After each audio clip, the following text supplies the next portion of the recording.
Mike, tu joues le rôle de Jérémy dans Sugar Stories. Est-ce que tu peux nous parler de ton personnage? Alors Jérémy, mine de rien, il a beaucoup de mal à s'assumer en fait. Il a du mal à assumer sa sexualité, il n'en a pas parlé à ses parents.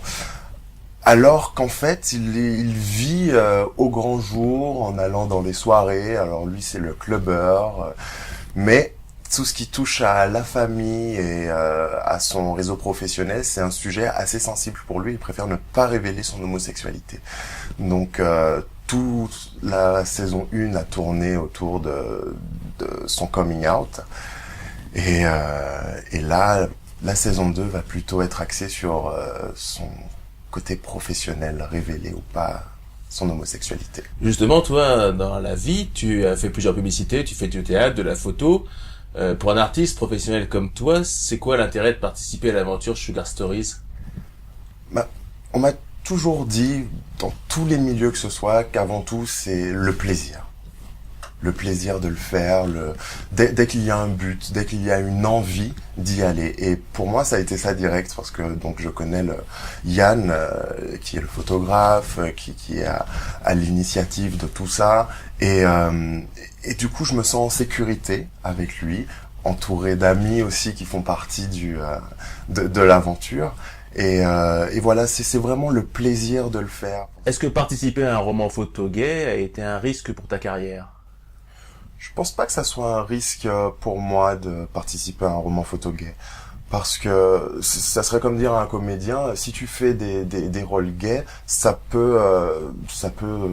on peut mal te voir, on peut te cataloguer et tout ça. Alors qu'à mon avis, non, si tu es un bon comédien, tu dois être capable de faire n'importe quel rôle. C'est comme si on disait à un comédien, si tu joues un rôle de criminel, fais gaffe, tu vas être catalogué, tu auras les policiers au cul et tout ça. Bon.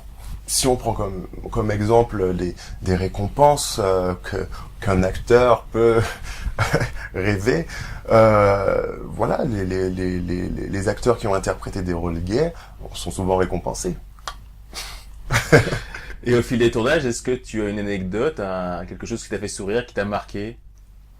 Alors je me souviens que on m'avait déjà demandé si j'avais déjà vécu des situations du roman, et en fait j'avais répondu jamais, mais là dernièrement on a tourné un épisode sur le voguing, et il se trouve que j'avais un petit peu les mêmes a priori que Jérémy, mon personnage, sur cette danse très, il faut le dire, très très chatte.